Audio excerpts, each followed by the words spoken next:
Thank you for listening. This is Mike Aldridge with the BYN Show, the Better Yourself Network, where we are getting better every day. This is season 1, episode 2. Let's go. You are now listening to Mike Aldridge on BYN, the Better Yourself Network. Make it your choice to get better and better every day. On this episode, I want to talk money. Money talks, right? On the previous episode, I told you how I made $100,000 per year at 21 years old. Now, for some people, that's a lot of money. For others, it's nothing. For me, it's what I currently need to make to live comfortable. Don't get me wrong, I am not comfortable with $100,000 per year. My goal right now is $200,000 per year. When I hit 200, my next goal will be 500. I will never be complacent. And that's what I want to talk about right now. Do not become complacent. Don't become comfortable. I hate the word comfortable. Don't become comfortable with your financial situation.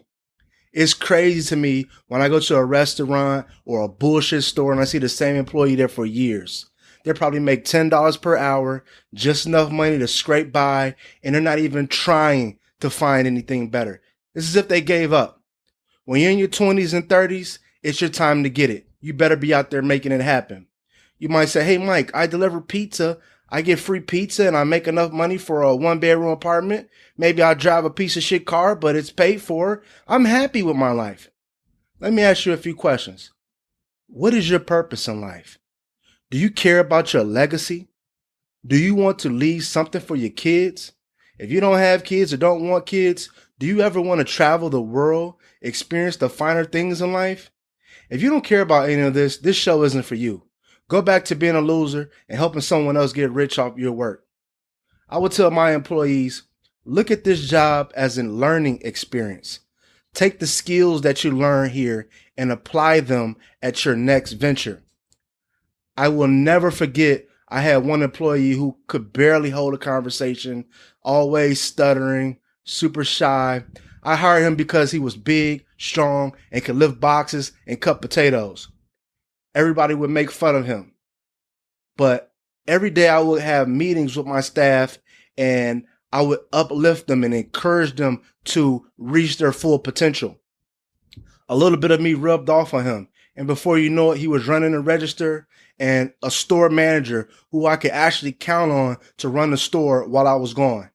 Now, he ended up leaving to go to college, and I'm sure he's doing good wherever he is now. But the point is that he learned from me how to better himself, no more stuttering and being shy. This all comes from building confidence. If you don't have confidence in yourself, how the hell are you going to sell me anything? So if you're working a job making $10 per hour, what can you take from that job so that you can, on your next venture, make $100 per hour?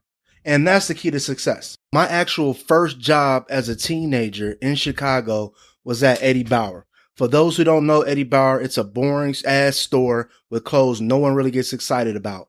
But I had a manager who really got on my nerves, constantly bitching at me, making me do busy work, fold the shirt this way, take it apart, fold the shirts another way. I hated it. But believe it or not, $9 per hour was pretty good for a young black kid at the time. Most people would have sucked it up and worked there for years to maybe get $2 or $3 raise. After a few months, a buddy of mine told me to go apply at Nordstrom's where I could make some real money. I nailed the interview, and I'll never forget what I learned from Nordstrom's. If a customer tells you to go get one shoe, you bring back 4. That's another key to sales. But I absolutely loved it there. 18 years old, making $50,000 a year. No bills, no responsibilities. I'm surrounded by beautiful women. I'm wearing a suit and tie every day. You would think I would have worked there for the rest of my life. Nope. $50,000 per year after a while was not enough for me. I needed more. So I decided to open a music studio and run that at night when I got off work. Then I made a huge mistake. I transferred to the men's department because they would give me better hours. I could now have more time to work at the studio at night. Obviously, more women buy shoes than men, but it was still good money in the men's shoes department. The average men's shoe was $300. I could not believe the older white guys that would come in spending thousands of dollars on basic dress shoes. They would try on one foot and buy 2 pairs of shoes for $1,000. So I asked one of the guys, what do you do for a living? He told me that he owns a car dealership. He was so impressed with my conversation that he invited me to his dealership for a job interview. He owned a big-time Porsche dealership in a rich neighborhood in, I believe, Barrington, Illinois. Almost an hour drive, but shit, for me, I was ready to go. I would have been the youngest and only black salesman there. Now, I didn't get the job. He told me to come back in a few years when I was older and more experienced. Truth is, he was right. I wasn't ready for that big of a job yet. But look at how I kept working and progressing to put myself in situations where I could excel and do better. And that's what you got to do. So when I moved to Delaware, I knew selling cars was my next step up. I would recommend to anyone trying to make good money with little to no education to get in the car business. Now is not what it used to be, but you can still get in a place and make a lot of fast money. Don't go to CarMax or any of those big commercialized dealerships where they have dealerships all over the world. They don't pay their people. Get with a dealership that will give you 30% of the gross profit. Try to find a spot that does not work on a draw system. That's where you have to pay back the money they give you in advance when you sell a car. If everywhere you go there's a draw system, you got to make it work. Just make sure there's good traffic and there's some money to be made with the cars you're selling. I didn't make money at the first couple of dealerships I worked for. I didn't start making money until I landed at Martin selling Kias. I started with Martin Kia in 2008, back when Kias had a bad reputation and you were laughed at for owning one. They gave me a free Kia to drive and I didn't even want it. Now they're extremely nice and actually expensive. Too expensive if you ask me. But I was the top Kia salesman in Delaware for years. I was the Kia dude. It was like being in the NBA. You got to sell cars every single month. Closing a deal for me was like making a shot. I'm extremely competitive, so I love being number one every single month. Then I thought about it. Why am I number one? How am I beating these older guys that have been here for years? It's because I was using all the skills I learned from my previous jobs. Common ground. How can you find common ground with your customer? That's the key right there. How can you make them feel comfortable? How can you make them trust what you are saying is true? Can you make them laugh? This is the real road to any sale. But most importantly, you have to ask for the business. So many salespeople do this. They do everything right, but when it's time to ask for the commitment, they get scared and they give their customers a reason to wait. I would ask for the sale multiple times. If they didn't tell me no at least 3 times, I didn't do my job. I never forget a manager I had named Rick Rowe. Talk about a closer. He would not let people leave. I mean, I couldn't believe I never seen anything like him. You either bought the car or you were never coming back. It was no in between. He would start off really, really high and just keep peeling down lower and lower after he was continuously asking for the sale every time. I never forgot he made one girl cry and she bought the car still in the end. Now, maybe you don't want to go quite that hard, but basically that's what you got to do. Find a reason for them to buy from you. If you have made them laugh, found common ground, you did your job correctly, why wouldn't they buy from you? Why would they go anywhere else? Now, the car business is very cutthroat. You will have to hustle to get customers before the next guy. If you walk away from the door at the wrong time, you can miss a sale.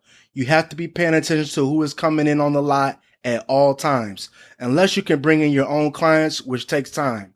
But I love the car business. I wouldn't have done it for so long if I didn't love doing it. I love waking up in the morning with the opportunity to make $1,000 on a sale. You know, I can make nothing or I can make $1,000 in one day. That's what excites me. That's why you don't want to go somewhere that just pays you flats on whatever you sell, no matter what the gross profit is. I'm sorry, but I don't want to make $250 on a car if the dealership is making thousands and thousands. So make sure you find a spot that will pay you what you deserve. You typically find these dealerships where there's multiple salesmen that have been there 15, 20 years.